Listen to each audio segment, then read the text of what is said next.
کیا بلا؟ کہنے لگی پیچھے ہٹ، کیا تو غیر محرم ہے، کافر ہے، میں مسلمان ہوں۔ اس نے کہا کیا ہوا؟ کہنے لگی تیرے جیسے کو باپ کہوں، تیرے جیسے کو جو مجھے استعمال کرنا تھا؟ میں تجھے باپ نہیں مانتی، میں اب رسول والی ہو گئی ہوں، میں حضرت فاطمہ کی کنیزہ ہو گئی ہوں، میں اب نبی کریم کی خادمہ ہوں، خبردار میرے قریب نہ آنا۔ یہ دعوی بھی ناکام ہوا۔ اب حضرت عبداللہ بن حذافہ کے سامنے موت کھڑی کی، ایک کڑا میں تیل گرم کیا، کہنے لگے تجھے اس میں جلایا جائے گا۔ حضرت عبداللہ بن حذافہ رضی اللہ تعالیٰ عنہ جب جلنے کے قریب ہوئے تو رونے لگے۔ روم کا بادشاہ کہنے لگا شاید ڈر گیا ہے، کہنے لگے اب سمجھ آئی ہے، اب تجھے پتہ چلا ہے، چل آ جا۔ حضرت عبداللہ بن حذافہ کہنے لگے تو کافر ہے، تیری کافروں والی سوچ ہے، اس لیے نہیں رویا کہ موت سے ڈر گیا ہوں، میں تو اس لیے رویا ہوں کہ ایک جان ہے، وہ نبی پاک پہ قربان ہو رہی ہے، کاش رب مجھے 1000 جان دیتا، میں ساری مصطفیٰ پہ قربان کر دیتا۔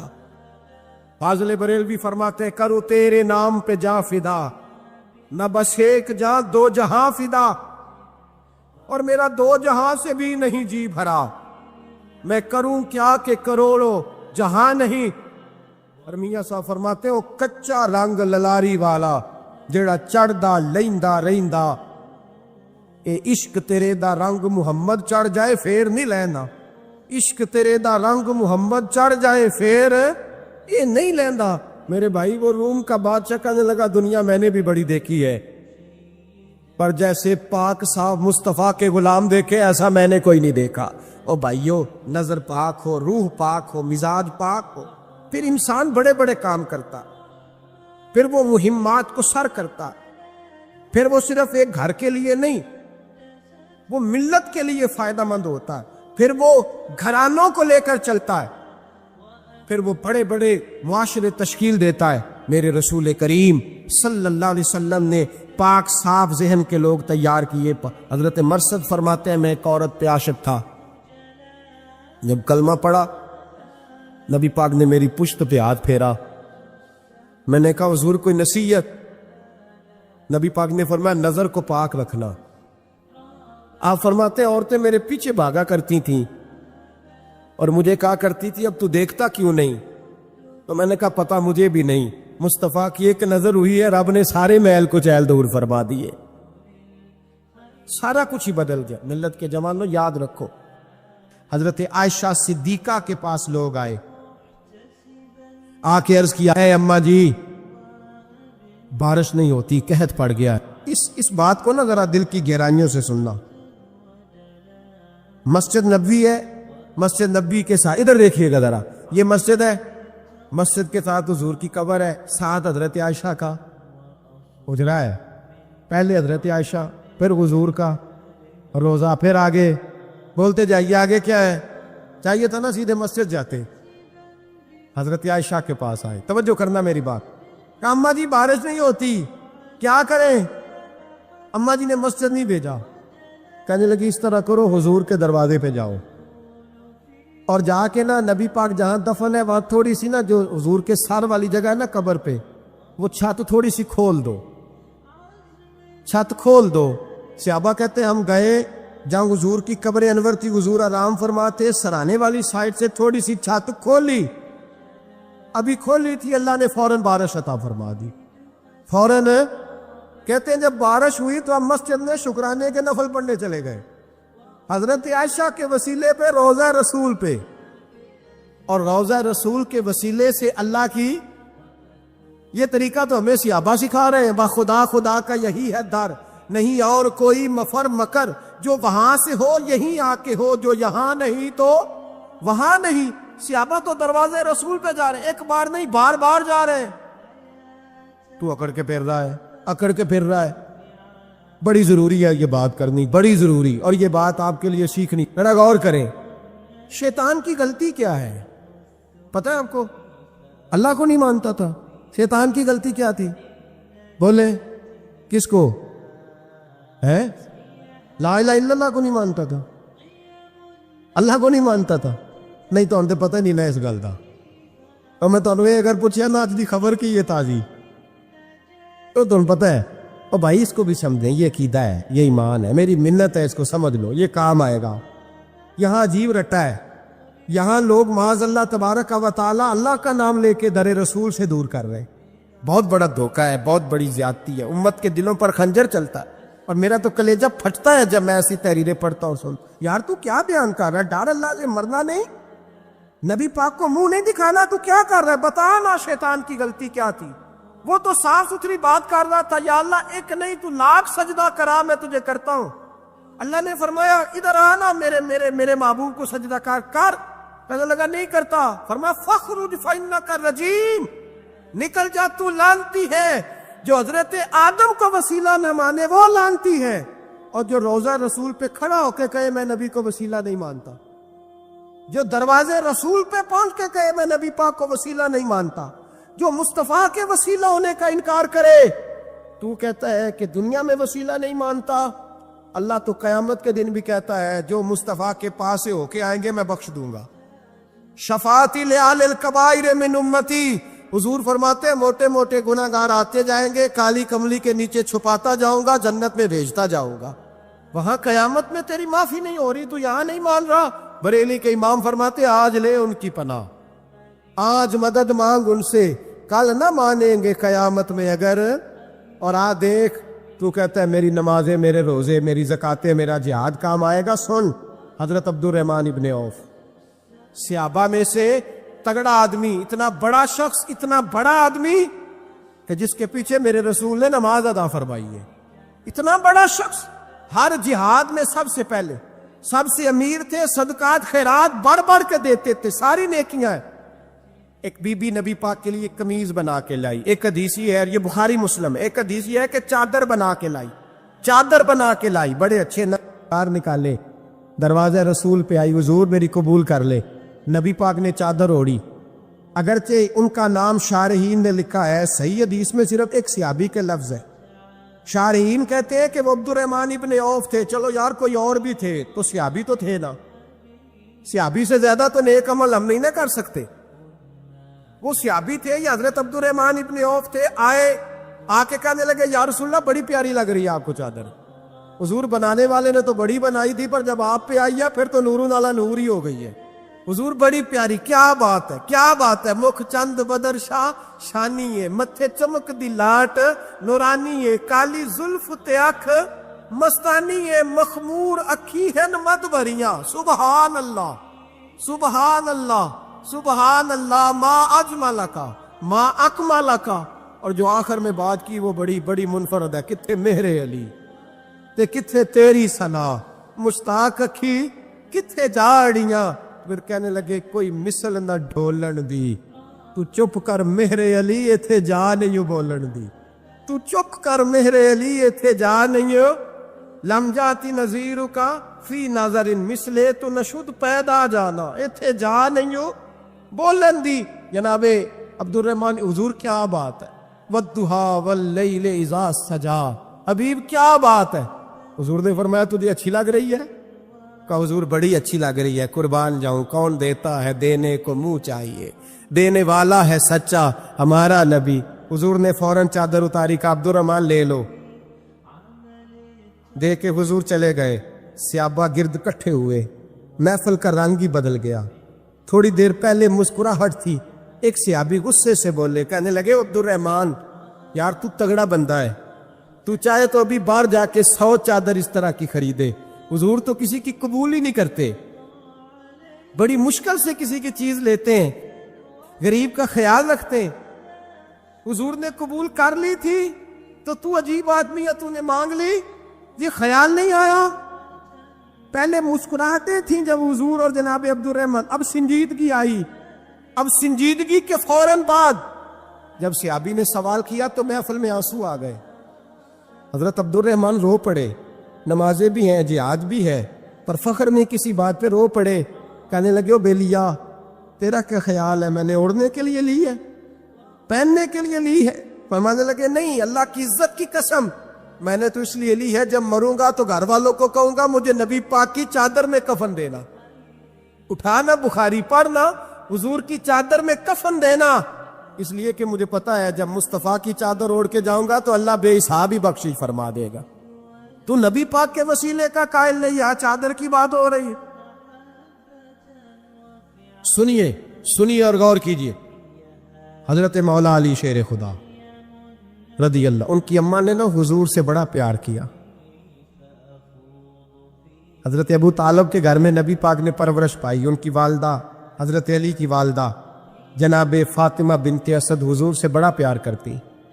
صحابہ کہتے ہیں اس دن حضور بڑا روئے جس دن حضرت فاطمہ نے مدینے میں انتقال فرمایا۔ فاطمہ بنت اسد جناب علی کی والدہ فرماتے ہیں جب خبر ملی کہ حضرت علی کی والدہ وصال کر گئے تو حضور رونے لگے۔ فرمایا وہ علی کی نہیں، وہ تو میری ماں تھی، میری اماں تھی۔ امام ابو نعیم نے لکھا ہے، کہتے ہیں حضور نے فرمایا جب میری اماں کو غسل دینے لگو نا، کفن پہنانے سے پہلے مجھ سے پوچھ لینا۔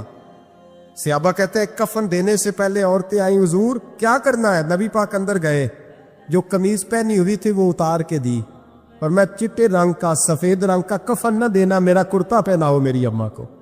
حضور نے کفن دیا۔ حضرت ابو ذر غفاری فرماتے ہیں جب جنازہ پڑھ لیا نا تو نبی پاک فرمانے لگے قبر صحیح بنائی ہے تم نے؟ حضور صحیح بنائی ہے؟ فرمایا نہیں، لگتا نہیں۔ فرماتے یہ کہتے کہتے میرے نبی قبر میں اتر گئے، میری آنکھیں برس پڑیں۔ میں نے کہا علی کی اماں رب تجھ سے کیا حساب لے گا، ساری رحمتیں تو پہلی تیری قبر میں آ گئی۔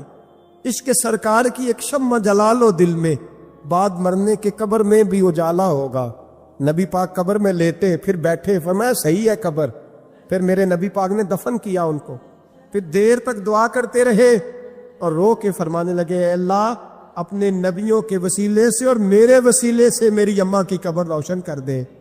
حضرت ابو ذر فرماتے ہیں کسی کا دل نہیں کرتا اس کی ماں مرے، آج میرا دل کرتا تھا کاش میری مر جاتی، یہ فضیلت میری اماں کو نصیب ہوتی۔ سیدنا ابو ذر فرماتے جب حضور رخصت ہونے لگے تو میں قریب گیا، میں نے کہا حبیبہ ذرا یہ رنگ مجھے بھی سمجھائیں۔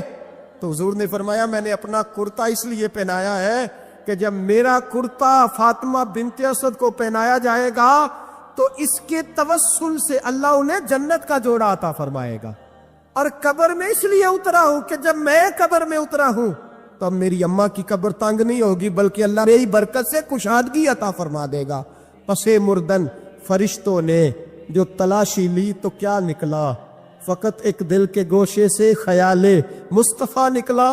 اور میاں صاحب تو تڑپ اٹھے، کہنے لگے قبر میری تے میرے اپیرا جے کر پاویں پھیرا، قبر میری تے۔ چلو زندگی میں بھی دعا رہی، زندگی میں بھی دعا رہی کہ تو آئے، میں کو جیتے میرا دل بر سونا، کیوں کر اس نو بھاواں او ویڑے میرے وڑدا ناہی، میں پئی لکھ وسیلے پاواں۔ میں نے زندگی میں بھی کہا وہ نہیں آیا، کی سی جے درد بن کے آ جاتو، نہیں آیا۔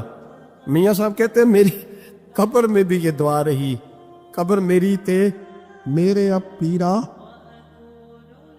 جو کر پاویں پھیرا، قبر میری تے میرے اب پیرا جے کر پاویں پھیرا، قبر دے وچوں ہڈیاں اٹھ کے مجرا کر سن تیرا۔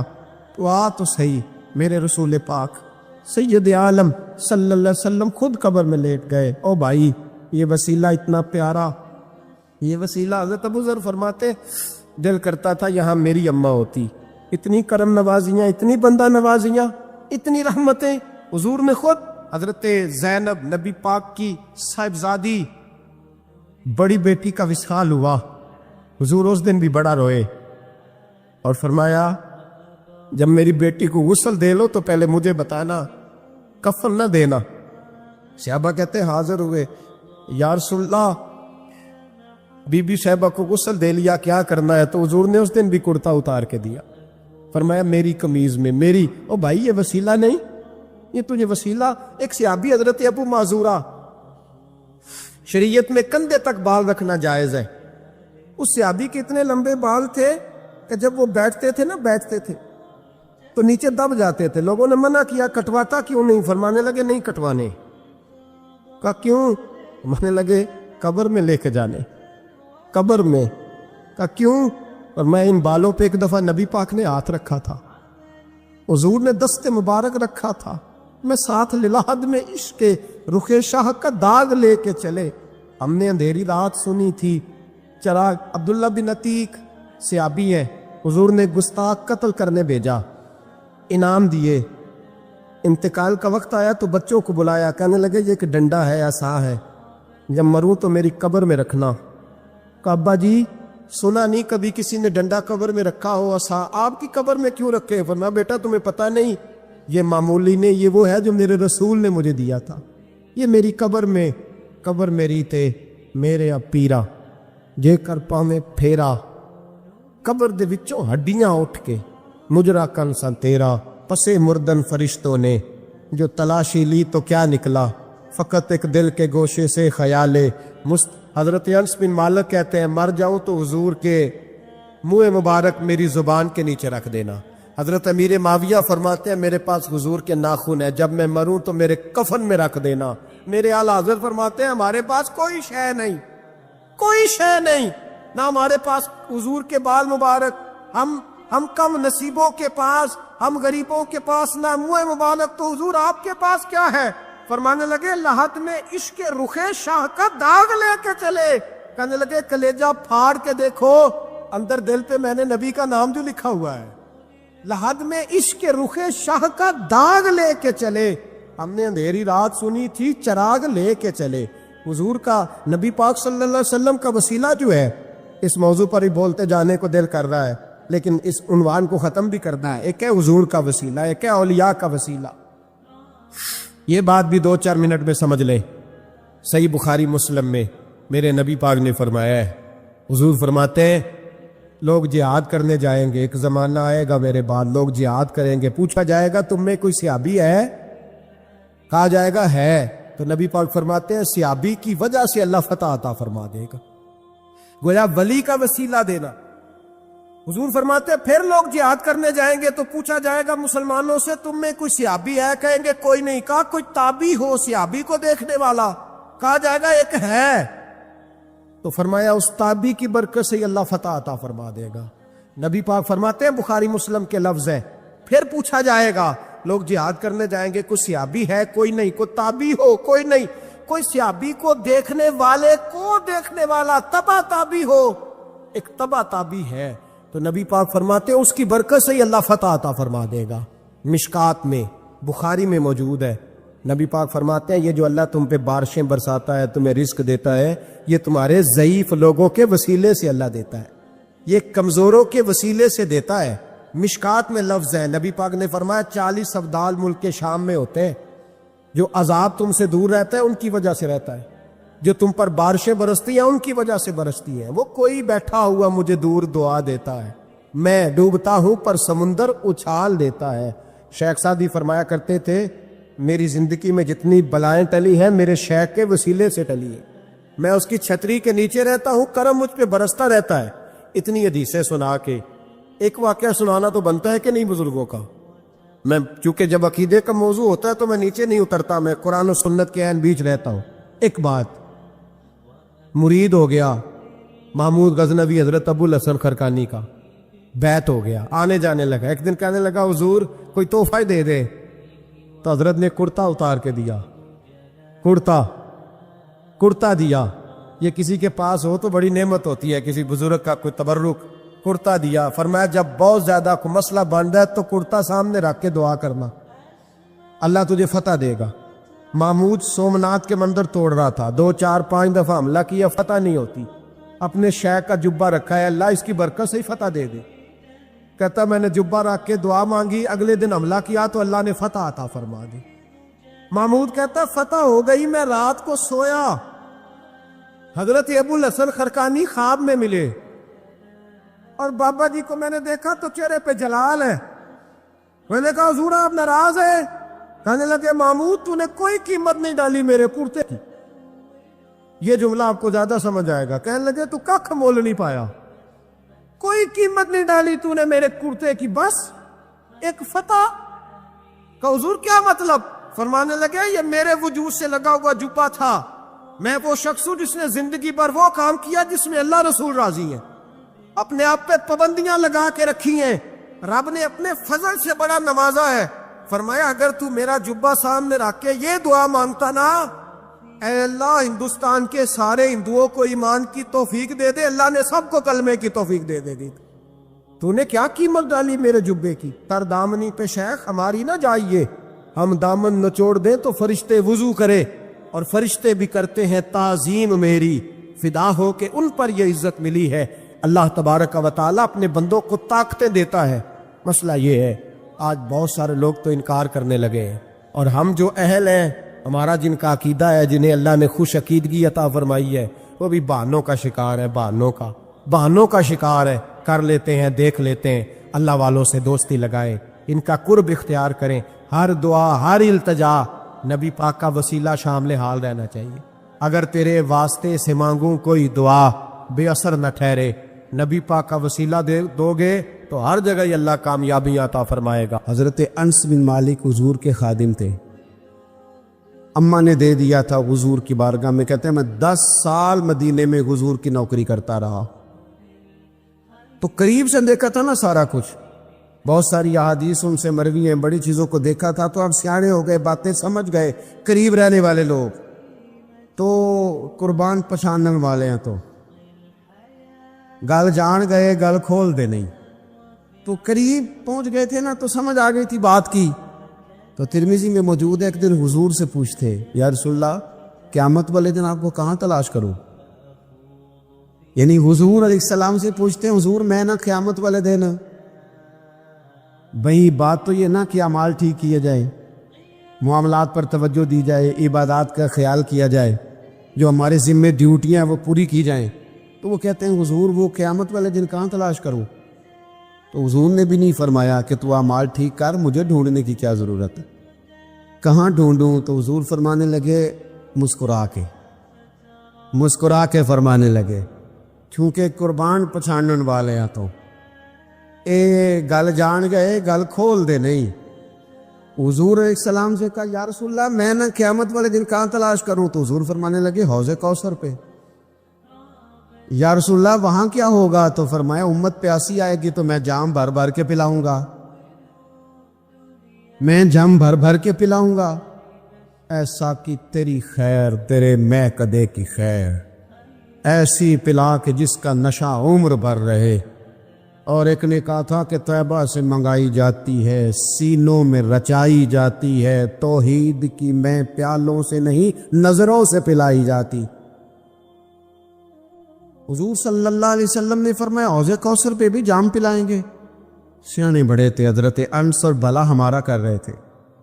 یہ حضور سے پوچھ کے نا تو ہمیں ایڈریس بتا رہے ہیں، کیونکہ حدیث روایت کر دی نا تو ہمیں ایڈریس سمجھا دیے، پتے بتا دیے کہاں پہنچنا ہے، ساری جگہ سمجھا دی. چلیں جدید دور آ گیا ہے، انہوں نے لوکیشن بتا دی کہاں کر کے نا کس جگہ جا کے سٹاپ کرنے کام. یا رسول اللہ وہاں ملاقات نہ ہوئی تو حضور نے فرمایا پھر پل صراط پہ آنا. یا رسول اللہ وہاں کیا ہوگا؟ فرمایا امت گزر رہی ہوگی اور میں دعائیں مانگ رہا ہوں گا، رب سلم امتی، رب سلم امتی، یا اللہ میری امت کو سلامتی سے گزار دے. تو وہاں آ جانا، میں دعائیں وہاں مل جاؤں گا. قربان جائیں.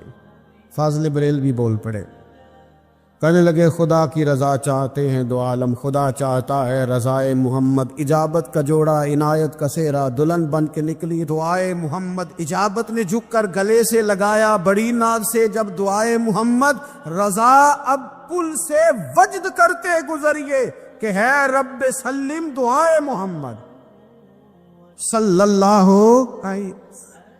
تو عرض کی یا رسول اللہ وہاں ملاقات نہ ہوئی تو؟ میں نے کہا وہ ہمیں لوکیشن سمجھا رہے تھے، انہیں تو پتا تھا پہلے ہی. ایک قربان پچھانن والے ہیں، تو ایک گل جان گئے، گل کھول دے نہیں. تو وہاں نہ ملاقات ہوئی تو حضور نے فرمایا پھر میزان عمل پہ آنا. یا رسول اللہ وہاں کیا ہوگا؟ فرمایا امت کے عمل تول رہے ہوں گے اور میں ان کے لیے دعائیں کر رہا ہوں گا. میں نہیں جا سکا کبھی بچوں کے ساتھ پیپر دلوانے، استاد کو اجازت نہیں دیتے، کہتے ایگزامینر اور آئے گا کوئی، جس نے پڑھایا ہو اسے اجازت نہیں کہ تو جا. ابا جی کو اجازت نہیں ہوتی کہ وہ ایگزامینیشن ہال میں جائے، وہاں تو کوئی اور لوگ آتے ہیں. یہ بھی عجیب سبق ہے نا کائنات کا کہ سارے تعلیم و تربیت کے اسباق بھی حضور پڑھائیں، رنگ بھی سارا حضور ہی بتائیں، اور قبر کے سوالات بھی سارے ہمیں حضور بتا دے، اور جب پیپر ہونے لگے تو سرانے میں کھڑے ہو جائیں، تو پھر کہہ لینا ایک دفعہ پھر کہ وہ دے کولوں کی رب نے حساب لینا، جیڑا بیٹھا ہی محمد دے کولوں، وہ دے کولوں کی رب نے حساب لینا۔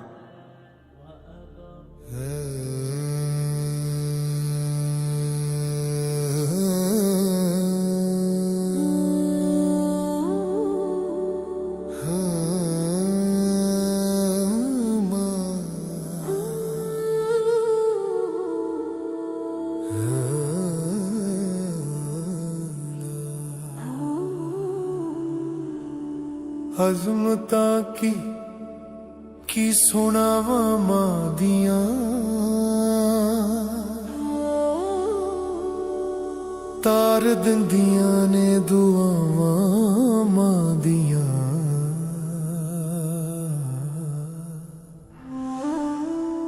عظمتاں کی سناواں ماں دیاں، تار دندیاں نے دعاواں ماں دیاں۔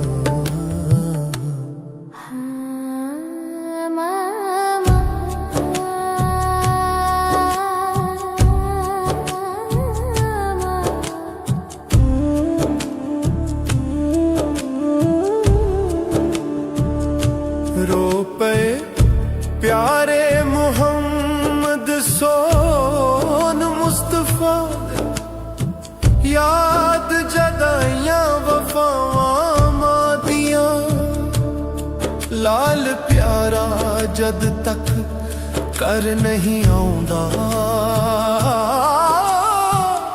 رہن بوہے تے نگاہاں ماں دیاں،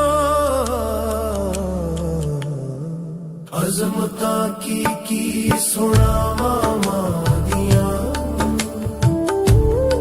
تار دندیاں نے دعاواں ماں دیاں، رب قادر کریم رحیم ایسا